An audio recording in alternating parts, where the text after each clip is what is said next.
'కోట నేను' కాంబినేషన్ బాగా సక్సెస్ అయినాయి చాలా. 'కోట నేను', 'బ్రహ్మానందం' మా ముగ్గురు ఉంటే కూడా సక్సెస్ అయినాయి. హ్మ్. మళ్ళా 'బ్రహ్మానందం', 'బాబుమోహన్' చాలా సక్సెస్ అయినాయి. ఇప్పుడు 'పెదరాయుడు' ఉంది. హ్మ్. సినిమా అంతా ఒక ఎత్తు, మా కామెడీ ఒక ఎత్తు. నా కొడుకు అవును. 'బ్రహ్మానందం', 'మై సన్' అదిగో మీ పిన్ని అయ్యని అంటాను. హ్మ్. ఓకే. అట్లా ఆ ట్రాక్ 'పెదరాయుడులో' కూడా బాగా సూపర్ హిట్. అవును. పౌడ 'బ్రహ్మానందం', 'బాబుమోహన్' అట్లా ఇంకా చాలా ఉన్నాయి. 'వంశానికొక్కడు', నా కొడుకుగా, మేమిద్దరం ఫ్రెండ్స్‌గా, 'మావి చిగురులేమో' ఫ్రెండ్సు, ఆ భార్యని లవ్ లవ్ చేయటం. ఈ ట్రాకులన్నీ కూడా బాగా పేలిన ట్రాకులు. అవును.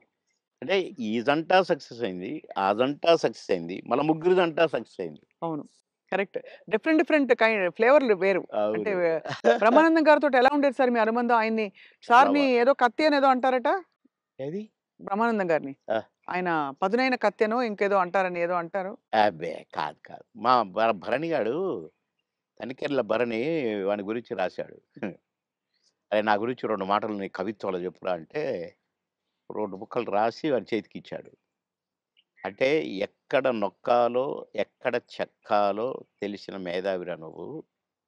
అని అంటే ఏ ఎండకు ఆ గొడుగు పడతావు అని ఈ ఈ ఇంకొక 2 మాటలు రాసాడులెండి. అంటే బ్రహ్మానందం మళ్ళీ గారి ఇప్పుడు గురించా? నేనన్నట్టుగా వాడు చస్తాడిప్పుడు. పురుగుల మందు తాగుతాడు ఆ బ్రహ్మానందం. అయ్య బాబోయ్! అందుకని అనను ఇప్పుడు నేను. బాబోయ్! సార్. అంటే నువ్వు స ఎక్కడ ఎక్కడ నొక్కాలో, ఎక్కడ చెక్కాలో హ్మ్. అని దానికి ఒక పదం ఏదో పెట్టిండండి. అంటే ఏ ఎండకా గొడుగు, ఎక్కడికక్కడ నువ్వు సామాన్యుడు కాదురో అన్నట్టు. హ్మ్. దాని మీనింగ్. అవును. ఎక్కడ చెక్కాలో. అంటే ఎక్కడ అంటే మంచిగా పాజిటివ్‌గా చెప్తే ఎక్కడ నెగ్గాలి, ఎక్కడ అంటే అన్నీ తగ్గాలి. అన్నీ ఉన్నాయండి అందుల. అది. పాజిటివ్‌కు పాజిటివ్‌గా ఉంది. లౌక్యానికి లౌక్యం డిప్లొమసీ లౌక్యంగా ఉంటుంది. ఉంది. అవును. వాని వరకు వేషాలు సంపాదించుకోవటానికి గాని, వాడి వరకు సర్వైవ్ అవ్వటానికి గాని, యాడికన్నా పోతాడు, ఏమైనా చేస్తాడు, ఏమైనా పట్టుకుంటాడు హ్మ్. అని కూడా ఉంది. హ్మ్. కానీ మీ ఇద్దరిది మంచి దోస్తీ కదా సార్! మీది బ్రహ్మానందం బాగా. గారిది. ఇక బావ బావ ఒరే! ఒరే! అనుకుంటాం బావ బావ కాబట్టి అదే. నేనేమైనా అనొచ్చు వాడిని, వాడు నన్నేమైనా అనొచ్చు. అంతే గదా! అంతే అదే ఉండాలి కదా సార్ లైఫ్‌లో. వారు కోట యాక్చువల్లీ అవును. కరెక్టే కోట మీరన్నది. గారొచ్చారు పెద్ద మనిషి కాబట్టి అన్నయ్య. అన్నయ్య. నా చాలా పెద్దవారైపోయారు. నేనే అన్న అంటాను. హ్మ్. తమ్ముడంటాడనుకోండి. బ్రహ్మానందం అనడు అన్నయ్యని. "ఏంట్రా" అంటాడు. ఆహా! "ఏయ్! పెద్దోడిని రా అంటే బేస్సాలే" అని నేననేది. హ్మ్. హ్మ్. అట్లా జాలీ జాలీగా సార్. బాగా. ఆ! మొన్న ఈ మధ్యనే ఫోను చేశాడు. "బావా" అన్నాడు. "ఏంటో బావా ఇంత ప్రేమ ఎటునుంచొచ్చిందోయ్? ఆహా! ఏదో ఉంది చెప్పు." హ్మ్. ఇట్లా మాట్లాడుకొని ఓ ఒక అరగంట నవ్వుకున్నాం ఇద్దరం. హ్మ్. మా డ్రైవర్ పిచ్చోడైపోయి దేనికి గుద్దుంటుందో అనుకున్నా. సార్ నేను బ్రహ్మానందం అభిమానిని అంటుండు. ఒరేయ్! పక్కకు ఆపురా నాయనా అని. అట్లా చాలా జోవియల్‌గా చాలా సరదాగా. మీ ఫీమేల్ కో స్టార్ సార్? ఎవరు మీ ఫేవరెట్ మీతో పాటు? అంటే అప్పట్లో అప్పట్లో ఎవరున్నారండి? ఎవరు లేరు ఎవరు కదా! లేరు. మీ టైమ్‌లో యాక్చువల్లీ ఎక్కువ మంది లేరు. వెన్ కా ఎందుకంటే అంటే బ్రహ్మానందం గారికి కోవై సరళ గారున్నారు. అంతకుముందు ఓ టైమ్‌లో శ్రీలక్ష్మి ఆ! గారు వీళ్ళందరూ ఉండేవారు పాత కామెడియన్సు. ఏవండీ 'కోవై సరళ' నాతోనే స్టార్టు. అవును. బ్రహ్మానందంతో కాదు. హ్మ్. నాతోనే స్టార్టు చాలా సినిమాలు. ఆ తర్వాత బ్రహ్మానందంతో కొన్ని సినిమాల్లో వేసింది. హ్మ్. కానీ నాతోనే ఎక్కువ సినిమాలు. హ్మ్. హ్మ్. మా ఇద్దరికి టగ్ ఆఫ్ వార్‌గా ఉండేది. అవును. 'కోవై సరళని' హ్మ్. ఆహ్, చాలా ఉన్నాయి. చాలా సినిమాలు, చాలా క్యారెక్టర్‌లున్నాయి మా ఇద్దరివి. కానీ హైలైట్ ఏంటంటే మీది సౌందర్య గారిది డ్యూయెట్. అది ఆకాశం అంత. 365వ రోజు సెకండ్ షో హౌస్‌ఫుల్ చూసా.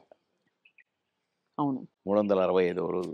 ఇంకా 100 రోజులు ఆడొద్దు సార్. మాకు కొన్ని కమిట్మెంట్ ఉండి రేపు తీసేస్తున్నాం. హ్మ్. 365 రోజులు అయిపోయింది కదా! అని అన్నారు. అలాంటిది. ఒక పాట ఒక కమెడియన్ చేస్తే 365 రోజులు ఆడటం అంటే చిన్న విషయం. అవును. అంతే గదా! అలాగే ఇంకా కొన్ని సినిమాలున్నాయి. 'సిల్క్ స్మిత్', 'బావలసయ్య' పాట కూడా పాటతో 100 రోజులు.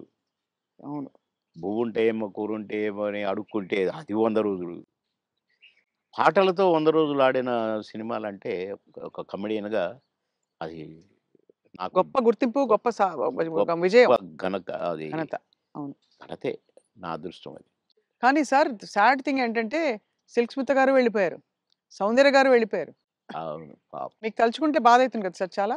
చాలా. సిల్క్ స్మిత గారు ఎలా ఉండేవారు సార్? చాలా చాలా క్లోజ్‌గా మంచి ఉండేవారు. వ్యక్తి అని అని అని అనేవారు. చాలా, చాలా, చాలా. ఆమె ఎవరిని కేర్ చేయదు. హ్మ్. ఎవరికీ నమస్కారం పెట్టదు. హ్మ్. కాలు మీద కాలేసుకొని కూర్చుంటది. హ్మ్. కూర్చొని కళ్ళద్దాలు మళ్ళీ. హ్మ్. అందరిని చూస్తుంటది ఇట్లా. నేనడిగిన, "బాస్ మీరు నల్ల కళ్ళద్దాలు పెట్టుకుంటారు. కాలు మీద కాలేస్తారు. అది ఎవరొచ్చినా తీయరు. హ్మ్. అంటే మీరు నిద్రపోతారా? లేక అబ్జర్వ్ చేస్తారా?" అని అడిగాను నేను. అయితే, "అది కాదు బాస్. ఫూల్స్ నన్ను చూస్తారు. ఇలా ఇలా చూస్తారు నన్ను. అందుకని నన్ను ఎవడు చూస్తున్నాడా అని గమనిస్తూ ఉంటా నేను కళ్ళద్దాలు పెట్టుకొని" అని చెప్పింది నాకు. మరి హీరోలొచ్చినా కూడా తీయవు గదా! అంటే ఎందుకు తీయాలా? హీరోలొస్తే? యాటిట్యూడ్ మంచి స్ట్రాంగ్. నాతో మాత్రం నన్ను చూడంగానే కాళ్ళు తీసేది. నన్ను చూడంగానే లేచి నిలబడేది. నేనెక్కడ కూర్చుంటే అక్కడికొచ్చి కూర్చునేది. హ్మ్. భలే లైక్ చేసేదండి నన్ను. హ్మ్. గ్రేట్.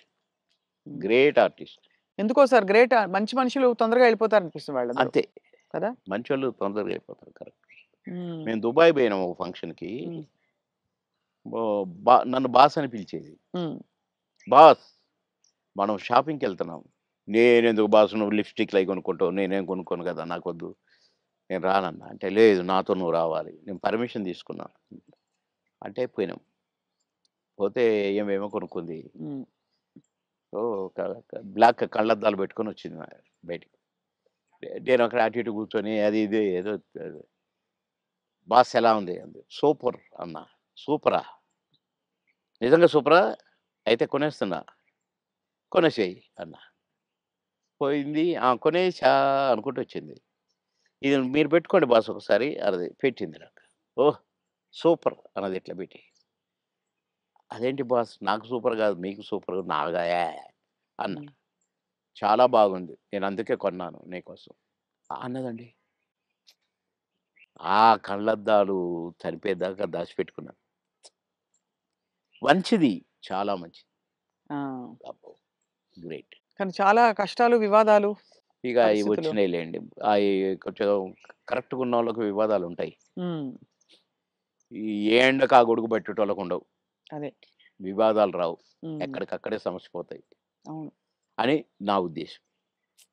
కష్టమే సార్ మీరన్నది. చాలా అది కానీ మొత్తానికే సార్ మీరు వచ్చి సక్సెస్ సాధించాక 10 సినిమాలు అనంగానే రెమ్యూనరేషన్ అమాంతం పెంచేసారా? లేదండి మా పీరియడ్‌లో పెంచుడు గించుడు లేదండి అసలు. మా సినిమాకినిచ్చేవారా? కాల్ షీట్లు ఇచ్చేవారా సార్? ఆ రోజుల్లో సినిమాకే గదా! స స లేదండి. కాల్ షీట్సే హ్మ్. 5 రోజులు, 10 రోజులు, 15 రోజులు, 12 రోజులు అట్లా ఉండేది. ఇక కొన్ని మధ్యలో చిలక్కొట్టుడు క్యారెక్టర్‌లు కొన్ని ఉండేది. 1 డే, 2 డేసు అయ్యి డే పర్ డే ఇంతని మొదలైనయి. హ్మ్. మేము ఏనాడు నేను గాని, నా తోటి వాళ్ళు గాని ఇంత తీసుకుంటా, ఇంతిస్తేనే వస్తా అని మేమెప్పుడు అనలేదండి. హ్మ్. నా రేట్ ఇంత అని నేనెప్పుడు అనలేదండి. ఇప్పుడు హుహు. 'మాయలోడు' అంత పెద్ద హిట్ అయిన సాంగ్ అవును. ఆ మరుసటి సినిమాలోనే వితిన్ ఓ బో 'చిరంజీవి' గారు గూడా నన్ను పిలిచి "సినిమా సూపర్ హిట్ అట. నీ పాటతో హిట్ అట వామ్మో! అని తెలుసా?" అంటే నాకు తెలీదన్నా" అన్నా. నేను ఆయన షూటింగ్‌లో ఉన్నారు హ్మ్. రిలీజ్ అయ్యి. నేనసలు పెద్దగా నేనేదో అయిపోయానని నాకు ఫీలింగే లేదు. సత్యనారాయణ గారి పక్కన ఏదో పాట కామెడీ హ్మ్. అప్పటికప్పుడే సాంగ్ క్రియేట్ అయిపోయింది నాకు. హ్మ్. పెడితే నేను మామూలుగానే పోయినా చేసినా వచ్చినా. అంతే తప్ప నేను పాటలకు నేనిప్పుడు సెపరేట్ ఇంత తీసుకున్నా నన్ను పెట్టమన్నారు నన్ను కొంతమందైతే. హ్మ్. నేను సినిమాకి ఏం తీసుకోండి మీరేమిస్తే అదే అనేదండి. ఆ ఆ ఆ రోజుల్లో ఆ వాల్యూస్ ఉండేవి గదా! వాల్యూస్ మన ఉండేవి. ప్రొడ్యూసర్స్‌గా గూడా ఆ గౌరవం ఇచ్చేవాళ్ళు. అక్కడ గౌరవమే ముఖ్యం తప్ప డైరెక్టర్ల ముందు గాని, ప్రొడ్యూసర్ల ముందు గాని మాకిచ్చే గౌరవమే మా పారితోషికం అనుకునేది. అంతే తప్ప ఏసేద్దాము, పెంచుదాము, లక్షలకు అని మేమెప్పుడూ ఊహించలేదండి. అవును. ఏమిస్తే తీసుకునేది. కొందరు డబ్బింగ్ జెప్పి బయటకొచ్చినాక, "క్షమించాలి సార్ మీకు బ్యాలెన్స్ ఇవ్వలేకపోతున్నా" అంటే, ఓకే. ఓకే. తర్వాత చూద్దాం. అనుకుంటే ఎళ్ళిపోయేది. అంతే. అడిగేది గాదు. ఆ! మాకిచ్చిన చెక్కులు బౌన్స్ అయినయి ఎన్ని, నుంచి విజయవాడ, గుంటూరు దాకా కట్టొచ్చు తోరణాలు. ఆహా! అన్ని చెక్కులు బౌన్స్ అయినాయి మాయి. మేమెప్పుడు మీ చెక్ బౌన్స్ అయింది అనలే. ఒకతనైతే నిన్ననే డబ్బింగ్ చెప్పించాడు. డబ్బులడిగితే సార్ నేను మా భార్య పుస్తకంతో ఆడబెట్టి, నేను డబ్బులు తెచ్చి సినిమా కంప్లీట్ చేస్తున్నా సార్, రిలీజ్ చేస్తున్నా సార్. ఏం చేయాలి సార్? బిజినెస్ కాలేదు సార్ అంటే, వద్దొద్దు. మీరేం ఫీల్ కాకండి అని ఎళ్ళిపోయాను నేను. హ్మ్. పొద్దున్నే వచ్చి ఇంట్లో ఉన్నాడట. మీకోసం ఎవరో వచ్చిండ్రు రోజు. ఎవరంటే ఎవరో ప్రొడ్యూసర్ అట. ఏంటండి అనంటే, సార్ క్షమించాలి. మీరు నాకు డేట్స్ ఇయ్యాలి సార్. అదేంటి నిన్ననేగా డబ్బింగ్ అయిపోయింది అంటే, ఒక ఆఫర్ వచ్చింది సార్ నాకు. అందుకే మీరు మీ డేట్లు కావాలి నాకు. ఆ రోజులు ఇయ్యండి సార్ చాలు. ఇగో అడ్వాన్స్ కవరు. నిన్న నిన్న డబ్బులు అనొచ్చుగా? హ్మ్. అనలా. ఇగోండి సార్ ఈ సినిమా అడ్వాన్స్ అన్నాడు. ఓకే. థాంక్ యూ అన్నా. డోర్ దాకా పోయిండు బయటికొచ్చి. అక్కడ వెనక్కి తిరిగి, మీరు మహానుభావులు సార్. చల్లగా ఉండాలి. మీరు నిన్నటి డబ్బులు అడుగుతారేమోననే భయంతో వచ్చాను సార్ నేను. అడిగితే ఏదో ఒకటి చెప్పుదాం అనుకున్నా సార్. కానీ అసలు మీరు ఆ టాపికే ఎత్తలేదు. మీరు మహానుభావులు సార్ అన్నాడు. ఈ ముక్క చాలయ్య నాకు. డబ్బులు గాదు. నువ్వు మళ్ళా సినిమా తీస్తానని వచ్చావు చూసావు. హ్మ్. నువ్వు ఒక మనిషి ఒక సినిమా తీస్తే రోజుకు 200, 300 మంది బతుకుతారండి. అవును. అంతే గదా! ఇప్పుడు ఒక 100, 200 మంది జూనియర్ ఆర్టిస్టులు బతుకుతారు. ఇక్కడ ఈ సినిమాకు సంబంధించిన నటులు, వాళ్ళ అసిస్టెంట్లు, వాళ్ళ మేకప్ మ్యాన్‌లు బతుకుతారు. హ్మ్. డాన్సర్లు, డాన్స్ మాస్టర్లు బతుకుతారు. ఫైటర్లు, ఫైట్ మాస్టర్లు బతుకుతారు. ఇప్పుడు ప్రొడక్షన్ డిపార్ట్‌మెంటు, అటు డైరెక్షన్ డిపార్ట్‌మెంటు ఇంతమంది 24 క్రాఫ్ట్స్ మీరు అన్నం పెడతారండి నెల, 2 నెలలు. మీలాంటి వాళ్ళు ప్రొడ్యూసర్‌లు అవుతూ ఉండాలి. సినిమాలు తీస్తూనే ఉండాలి. అందుకనే నేను మీరు అడ్వాన్స్ అనంగానే తీసుకున్నాను అన్నా. అట్లా ఇండస్ట్రీ బతకాలని ఆలోచించాలండి.